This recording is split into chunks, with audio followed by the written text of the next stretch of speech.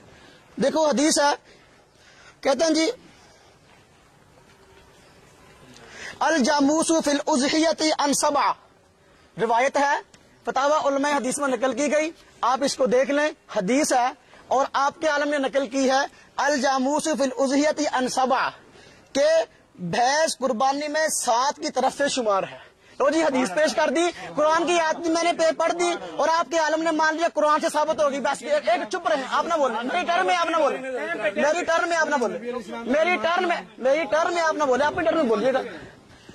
بھائی میں نے حدیث بھی پڑھ دی, میں نے قرآن پاک کی آیت بھی پڑھ دی, تو عالم نے خود مان لیا کہ یہ نص قرآن سے ثابت ہے. ٹھیک ہے نا جی, قرآن سے بھی ثابت ہو گئی, حدیث سے بھی ثابت ہو گئی. اب اگر میری حدیث پہ جلا کرنا چاہتے ہیں, میں کہتا ہوں اللہ کے نبی کی حدیث پیش کرے, فرمان پیش کرے. اللہ کے نبی نے فرمایا ہو قربانی جائز نہیں. ٹھیک ہے, میں نے حدیث پڑھ دی تو 7 کی طرف سے ذبح ہے. اگر نہیں ہوتی تھی عام, وہ نیاب تھی, اس کا یہ مطلب کہ بالکل تھی نہیں. میں نے اسراء اللہ صلی اللہ کا حوالہ پیش کیا کہ یہ اہل عرب میں, میں نے حوالہ پیش کیا اہل عرب میں موجود نہیں تھی. انہوں نے تھی کو چھوڑ دیا, باقی عبارت پڑھ لی کہ جنہوں نے کہا اہل عرب میں نہیں ہے اور بات ہے, تھی اور بات ہے. اب اہل عرب میں موجود ہے, پہلے نہیں تھی. ایک منٹ جی, تابعین کے دور میں پہنچی ہے. یہی وجہ ہے کہ تابعین حضرت حسن بصری, حضرت سفیان ثوری, میں نے حوالے پیش کیے ہیں مصنف بن شیبہ, مصنف عبدالرزاق کے, وہ کہتے ہیں اب یہ گائے کی ایک قسم ہے.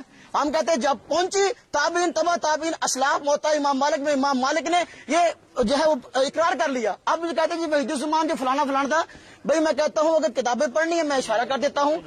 دیکھو ارشاد الحق عصری صاحب نے کتاب لکھی ہے اہلدیس علماء کی خدمات پر, وحید الزمان کا خود اہلدیس عالم شمار کیا ہے.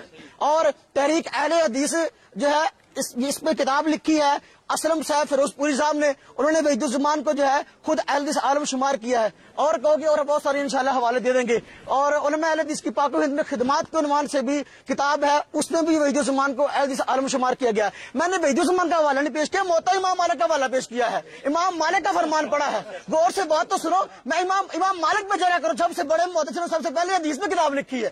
پھر یہ آگے دیکھیں جی, ہمیں کہتے ہیں ایک منٹ جی فلاں کی ثابت نہیں ہے, فلاں کی ثابت. میں کہتا ہوں گھوڑے کی قربانی جو ہے یہ آپ کے فتاوی ستاریہ میں لکھی ہے, یہ قرآن میں ہے. اور انڈے کی قربانی فتاوی ستاریہ میں لکھی ہے, انڈے کی قربانی, مرغے کی قربانی, یہ کہاں ہے؟ مرغے کی قربانی حدیث میں آئی ہے. حدیث پڑھیں جس کا ترجمہ ہو کہ انڈے کی قربانی جائز ہے, حدیث پڑھیں جس کا ترجمہ ہو کہ مرغی کی قربانی جائز ہے. میں اس لیے 10 منٹ ہو گئے جی, نہیں 1 منٹ 10 منٹ ہو گئے, مجھے بتا دیں گے. آپ نہیں بولیں گے, آپ نہیں بولیں گے. اب میں اس لیے میرا یہ سوال برقرار ہے. میں کہتا ہوں دیکھو زکوٰۃ کے مسئلے میں جو مسئلہ بیان ہوا ہے نا, زکوٰۃ فرض ہے, قربانی, 1 منٹ جی, زکوٰۃ فرض ہے, قربانی واجب ہے. زکوٰۃ فرض ہے, قربانی واجب ہے. اور زکوٰۃ جو فرض ہے اس میں محدثین نے اس کو گائے کی ایک قسم شمار کیا. یہ صرف نہیں محض زکوٰۃ میں ہی بلکہ ہر معاملے میں, میں نے کہا میں لغت عرب پیش کرتا ہوں, المعجم الوسیط میں گائے کی ایک قسم اس کو قرار دیا گیا. بھائی میں اہل عرب کی بات کر رہا ہوں, آپ قرآن پاک عربی میں اترا, میں عربوں کی باتیں کر رہا ہوں, آپ اجمی باتیں کر رہے ہیں. پھر دیکھو اگر آپ اس کو نہیں مانتے, 1 منٹ جی, بھینس گائے کی ایک قسم ہے, آپ کہتے ہیں جی گائے کی قربانی جائز ہے, بھینس کی جائز نہیں ہے. میں کہتا ہوں آج ہم جو ہے وہ گائے ذبح کر رہے ہیں, کیا وہ وہی گائے جس کو صحابہ نے ذبح کیا؟ گائے کی بہت ساری قسمیں ہیں. ہمارے ہاں سائی وال نسل کی گائے ہیں, سائی وال کی گائیں اپنے ساخت, اپنے رنگ ڈھنگ, اپنے گوشت اور اپنے دودھ کے ذائقے میں الگ ہے. سائی وال کی گائے الگ ہے اور ریڈ سندھی گائے الگ ہے, اور اس کے علاوہ 12-13 قسمیں ہیں ہمارے پاکستان میں گائے کی پائی جاتی. اب ایک آدمی کہے گا جی میں گائے قربانی کرنا چاہتا ہوں, وہ جو نبی پاک نے کی ہے. میں کہتا ہوں بھی گائے کی بہت ساری قسمیں ہیں. جس طریقے سے سائی وال کی گائے کی قربانی جائز ہے, بھینس بھی گائے کی ایک قسم ہے. عربوں نے کہا, اور میں نے تب یہ حدیث بھی پڑھ دی ہے, آپ اس پہ حدیث پہ جرا کر دیں. جب میں نے حدیث پڑھی, آپ یہ حدیث پڑھ دیں, اللہ کے نبی نے فرمایا ہو کہ نہیں بھائی اس کی قربانی نہیں کرنی چاہیے. بات سمجھ میں آئی ہے جی؟ 2 منٹ ہے, 2 منٹ ہے, ابھی 2 منٹ ہے انشاءاللہ. دیکھیں یہ دیکھو میرے ہاتھ میں بلوغ المرام ہے, یہ آپ کے علماء ہیں بھائی, آپ فلانا یہ آپ کے علماء ہیں. بلوغ المرام کی شرح صفی الرحمان مبارک پوری صاحب نے لکھی ہے. ارشاد الحق عصری صاحب جو آپ کے بہت بڑے عالم ہیں, وہ بھی اس کی تحریک میں شامل ہیں. اس میں لکھا ہے با اتفاق علماء نے بھینس کو گائے پر قیاس کیا، اس کی حلت اور زکات کا وہی حکم ہے جو گائے کا ہے. میں کہتا ہوں زکات جو ہے، زکات میں بھینس کو گائے پر کیوں قیاس کیا گیا، اس کی قسم ہے. اگر میں نے زکات کا مسئلہ اس لیے نہیں بیان کیا کہ میں زکات کی بحث کرنا چاہتا ہوں، میں کہتا ہوں قسم کیوں شمار کیا گیا. آپ تو زکات تو لے لیتے ہیں، بھینس کی زکات لیتے ہیں نا جی، زکات لیتے ہیں. میں کہوں جی آپ مجھے قرآن کی آیت پڑھو، حدیث پڑھو، گائے کی زکات لینی جائز، بھینس کی زکات لینی جائز ہے، آپ وہ حدیث پڑھیں گے؟ اس میں پیسے آتے ہیں، اس لیے اس میں تو کوئی نہیں بولتا کہ جی بھینس کی زکات آ رہی ہے، پیسے آ رہے ہیں لے لیں. ایک منٹ رہتا ہے. تو اب اس لیے دیکھیں وہ کتنے ہے، وہ کتنے ابھی تحریر تو صفحہ ایک منٹ جی. اور اس کے علاوہ دیکھیں کہتے ہیں جی ہم بھی مانتے ہیں کہ نبی پاک صلی اللہ علیہ وسلم کی بات ہمارے لیے دلیل ہے، اللہ پاک کے قرآن کو ہم مانتے ہیں الحمدللہ. میں نے قرآن پاک کی آیت پڑھی ہے، قرآن پاک کی آیت بہیمۃ الانعام سے میں نے حوالہ دیا ہے کہ بہیمۃ الانعام میں جو ہے جس طرح گائے داخل ہے بھینس بھی داخل ہے، یہ ثابت کرتے ہیں بہیمۃ الانعام میں داخل نہیں ہے. انہوں نے کہا جی مسنہ قربانی جائز ہے. میں کہتا ہوں اگر گائے مسنہ ہوتی ہے تو کیا بھینس مسنہ نہیں ہوتی؟ بھینس دوندا ہوتی ہے نا، نہیں ہوتی، اس کے دانت نہیں گرتے. بھئی حوالہ تو وہ پیش کرو جو صریح ہو، کم از کم حوالہ وہ پیش کرو جو آپ کے دلیل ہو. بحث کا لفظ ہے وہ پیش کرو. پھر ایک بہت بڑی جہالت انہوں نے جو مسلم شریف کی روایت پڑھی، ایک منٹ جی، مسلم شریف کی روایت پڑھی ہے، اس میں انہوں نے کہا جی کہ آپ نے فرمایا مسنہ کے علاوہ ذبح نہ کرو. پھر کہا جی جزع کی قربانی ہاں جائز ہے. کہتے جی یہ وہ بھیڑ ہے جو 1 سال کی ہو. ایک منٹ جی، یہ وہ بھیڑ ہے جو 1 سال کی ہو، یہ وہ بھیڑ ہے جو 1 سال کی ہو. حالانکہ جزع وہ ہوتا ہے جو 6 مہینے کا ہوتا ہے. بولنا کم از کم اس بات کا تو آپ کو اندازہ ہونا چاہیے. 5 منٹ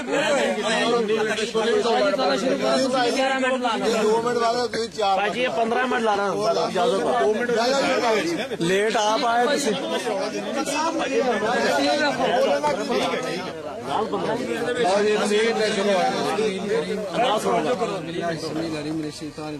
اللہ الرحمن الرحیم.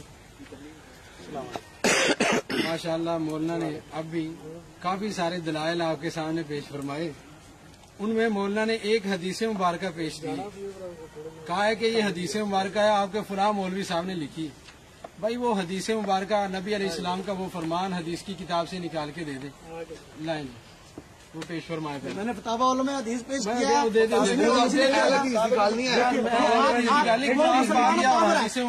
ظہیر صاحب نے اس کا مقدمہ لکھا جی، بڑے معتبر فتاوی ہیں جی.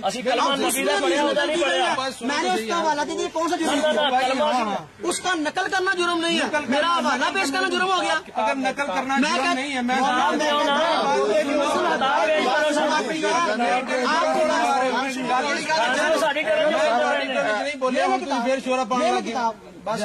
خاموشی. یہ حدیث مبارکہ ہے، یہ حدیث مبارکہ ہے، یہ حدیث مبارکہ ہے. میں تواڈے وڈیاں دیاں میں پہلے گل کہی سی اگر وڈیاں لے جاواں گے پھر اختلاف نہیں مکنا. اختلاف قرآن کریم نے مقام دا اصول جڑا دسیا او بھائی حدیث تے دینا. اسی طرح ہن اگر کہندے ہو کہ بڑیاں دی گل میں امین اکاڑوی نے مجموعہ تجلیات صفدر اندر تجلیات دے اندر انہیں یہ گل لکھی 5ویں جلد دے اندر. یہ کتاباں دا پہلے سانو اینا علم نہیں سی کہ ماشاءاللہ اس طریقے نال جو بڑیاں دے حوالے بھی چلن گے. صرف قرآن اور حدیث دی اسی تا بات ختم کرنی چاہتے سی پر مولانا نے بڑیاں دی گل پیش کی تھی. تجلیات صفدر اندر امین اکاڑوی نے یہ بات لکھی ہے کہ قرآن کریم میں یہ بات موجود ہے. کتنے قرآن پاک اندر بات موجود ہے کہ حضرت ابراہیم علیہ السلام ایک دن سیر کرتے کرتے سمندر کی طرف جا نکلے. وہاں پہ انہوں نے دیکھا ایک انسانی مردہ لاش پڑی ہوئی ہے جسے کوے کھا رہے ہیں، چیلیں کھا رہی ہیں، کچھ ذرات مٹی میں ملتے جا رہے ہیں. یہ پورے قرآن 30 پارے والے قرآن پاک تک کوئی نہیں، وہ 40 والے شاید ہوئے جڑا گھر لے کے بڑھ گیا. اگر بڑیاں دے حوالے نال اختلاف پاؤنا تو جنہ مرضی بتا دے چلے جاؤ. اختلاف مکنا قرآن پڑھیا اور حدیث پڑھیا نہ مولانا دا ساتھ اتنے پتہ لگ گیا نا سارے کہ انہوں دا دامن ہن دلائل تو خالی ہے. نہ قرآن پاک جو کوئی آیت ہونی ہے اس مسئلے دے حل واسطے، نہ نبی پاک دا کوئی فرمان ہونا. اگر اور حدیث مبارکہ دی گل ہے نا کہ حدیث مبارکہ چو پھر آ بھی گل کہہ دیتی. کیا دیکھو جی کہ نبی پاک دی حدیث لکھ دی تھوڑے مولوی صاحب نے لکھیا نہ لکھیا یا انہوں کو لکھن چ غلطی ہوئی واللہ عالم.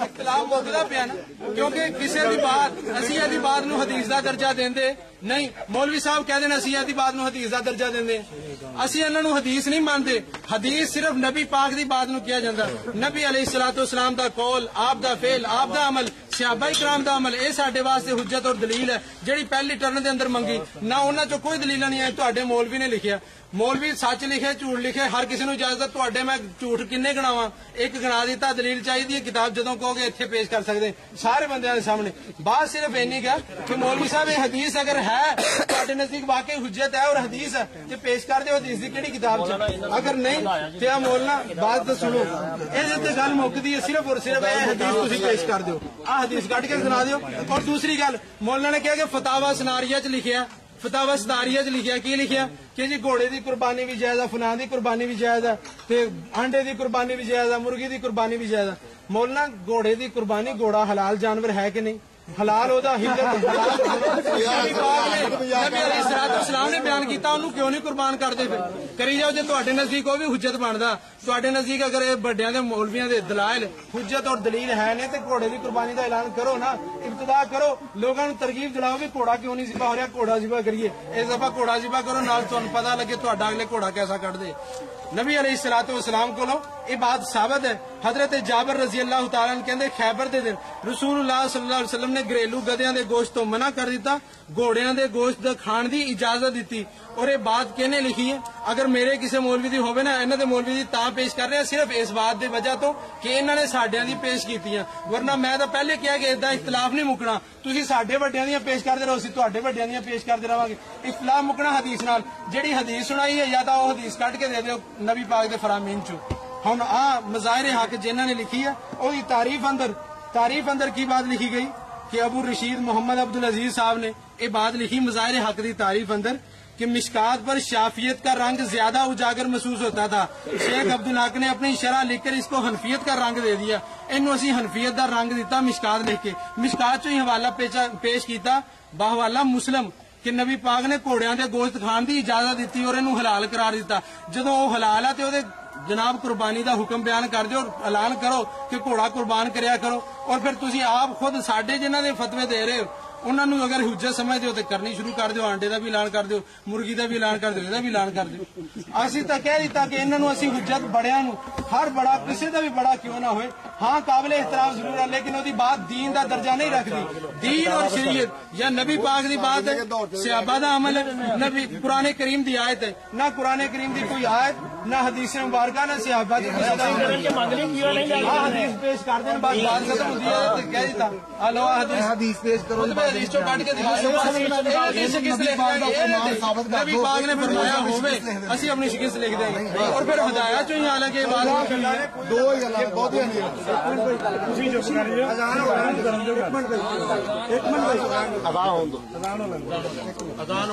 سرکار ساڈا ٹائم مکیا نہیں ہے دیکھ لو بولتے آسان ہو رہا تھا آسان دے احترام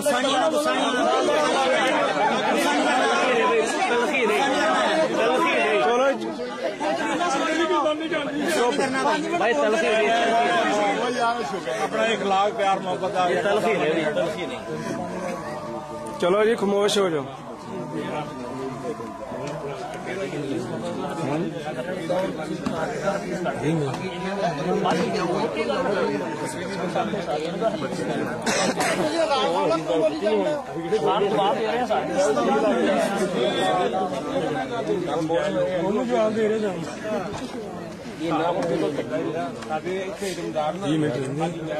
بیٹری مکے اسٹاپ کر کے بند کر دینا لائٹ بہت زیادہ مکمل طور احترام کرتے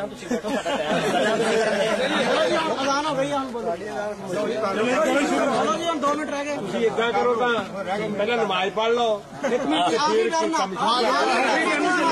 فیصلہ لگے حدیث پیش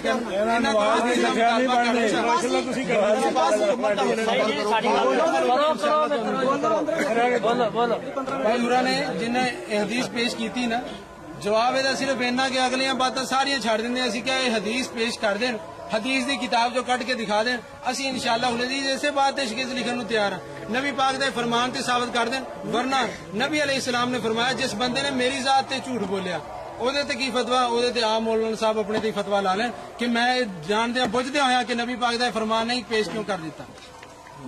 بس یہی حدیث پیش کر دیں، بات کریں، کوئی دلیل ہو، دوسری کوئی دلیل نہیں ہونی چاہیے، صرف ایسی حدیث پیش کر۔ آپ زمین کو بند نہیں کر سکتے، میں دلائل جڑے میں مناسب سمجھ کو میں دلائل دوں گا، دلائل دوسرے منگے نہیں ہے، اس بات سے کس لکھن نو تیار ہے نا، کیونکہ حدیث سنائی ہے، اس لیے سارے نے سامنے کیا کہ حدیث سنا دے تو بات ختم حدیث رسول کریم خاموشی اختیار کرو نا، خاموشی بھائی، خاموشی اختیار کرو۔ نحمدہ و نصلی علی رسول کریم۔ بھائی میں نے کیا صرف حدیث پڑھی ہے، قرآن کی آیت پیش کی ہے، بھائی پیش کیا نا، قرآن کی آیت ہے، اور میں نے اس پہ حوالہ پڑھا ہے، فتاوی علماء حدیث میں لکھا ہے ابھی نص قرآنی سے بحث کی قربانی ثابت ہو گئی۔ ابھی بھائی چپ رہے، آپ نہ بولے نا، ابھی میں چپ رہا نا، آپ چپ کریں، ابھی آپ چپ کریں، کیا صرف حدیث دلیل ہے؟ ایک منٹ قرآن بھی دلیل ہے، آپ چپ کریں، بیٹھ جائیں، آپ چپ کریں نا، آپ چپ کریں گے، بکس نہ کریں، بیٹھ جائیں، قرآن کی آیت پیش کیا، تجھ کو اس کا جواب ہی نہیں آیا۔ بھائی میں نے ایک منٹ بھائی میں نے حدیث پیش کری ہے، یہ کہہ دے ہمارا یہ عالم جھوٹا تھا، ہمارا یہ ہے، اور یہ کہہ دے، ایک منٹ یہ مولوی صاحب، ایک منٹ، یہ مولوی صاحب کہہ دیں ہمارے عالم نے یہ حدیث نہیں تھی، لکھ کر جھوٹ بولنا لانتیوں کا کام ہے، یہ مولوی لانتی ہے، اس کو چھاپنے والے لانتی ہے۔ احسان نے ایک منٹ کیوں مجھ پہ تنقید کر رہے ہیں؟ میں نے آپ کے عالم کا حوالہ دیا ہے، آپ کے عالم، ایک منٹ آپ چپ کریں، آپ ایک منٹ آپ بیٹھے نا، آپ بیٹھے، دیکھو میں نے حدیث پڑھی ہے کتاب سے، ان کے عالم نے اس کو حدیث مانا نقل کیا، ان کے عالم نے، آپ بیٹھے، میں نے قرآن پاک کی آیات پڑھی، اس نے اس کا کوئی جواب نہیں دیا، جواب دیا قرآن پاک کی آیتوں کا، بھائی نہیں، پھر بھائی آپ بیٹھ جائیں نا، آپ بیٹھو نا، آپ بیٹھتے کیوں نہیں؟ میں نے حدیثوں کا جواب، بھائی میں اپنی باتوں کو دہرانا چاہتا ہوں، اپنی باتوں، بھائی اذان ایک کا جواب دے دیا، ایک اذان کا جواب دینا مسئلہ ہے۔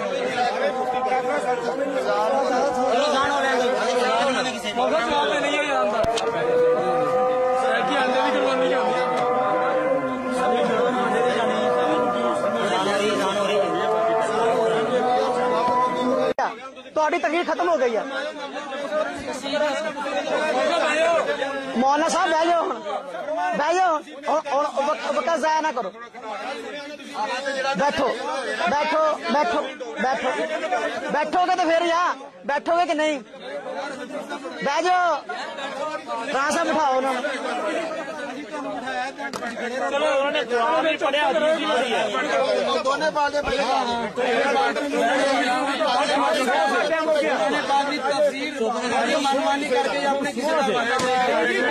قرآن پاک دی جڑی انہوں نے آیت پڑھی، ਉਹਦੇ ਚ ਉਹਨਾਂ ਨੇ ਦਲੀਲ ਦਿੱਤੀ ਤੇ ਮੌਲਾਨਾ ਸਨਾਉਲਾ ਮਰਸਰੀ ਦੀ ਦਿੱਤੀ, ਉਹਦੀ ਬਾਤ ਤੁਹਾਡੇ ਨਜ਼ਦੀਕ ਕੁਰਾਨ, ਸਾਡੇ ਨਜ਼ਦੀਕ ਵੀ ਕੁਰਾਨ ਨਹੀਂ।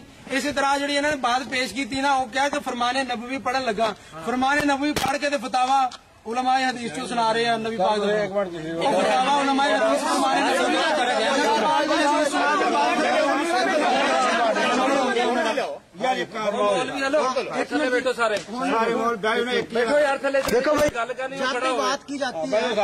بات کی جاتی ہے، اس میں قرآن سے دلائل بھی دی جاتے ہیں، حدیث سے دلائل بھی دی جاتے ہیں، فریق مخالف کی کتب سے بھی دی جاتے ہیں۔ اب میں نے اس کتاب کا حوالہ دے کے جرم نہیں کیا، بھائی جس نے اس کو حدیث لکھا ہے کہ یہ اللہ کے نبی کی حدیث ہے، آپ کنوز الحقائق کتاب ہے اس کے حوالے سے اس کو نقل کیا ہے، اگر یہ جھوٹ ہے اپنے عالم پر تہمت لگائی بھی اس نے جھوٹ بولا ہے، جھوٹ بولنا لانتی کام ہے۔ ایک دوسری بات، اب میں نے قرآن سے اس قربانی کو ثابت کیا، میں نے کہا بکر گائے کی ایک قسم ہے بحث، اس نے اس بات کی نفی نہیں کی، گویا کہ حدیث مانگ رہا ہے، قرآن کو نہیں جھٹلا رہا، معلوم ہے قرآن کی دلیلوں کو مان گیا۔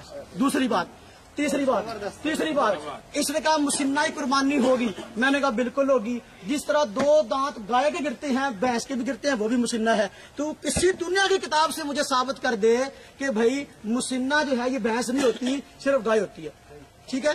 پھر دانا صاحب نے سوال کیا، میں نے کئی ٹرم میں سوال کیا، بھینس کا لفظ اس کے جائز ہونے کا، اس کے گوشت کے حلال ہونے کا لفظ آپ مجھے اس کے دودھ کے حلال ہونے کا قرآن سے دکھا دیں، حدیث سے دکھا دیں، تو وہ ابھی تک انہوں نے اپنے 3 ٹرم میں نہیں دکھایا۔ پھر دیکھو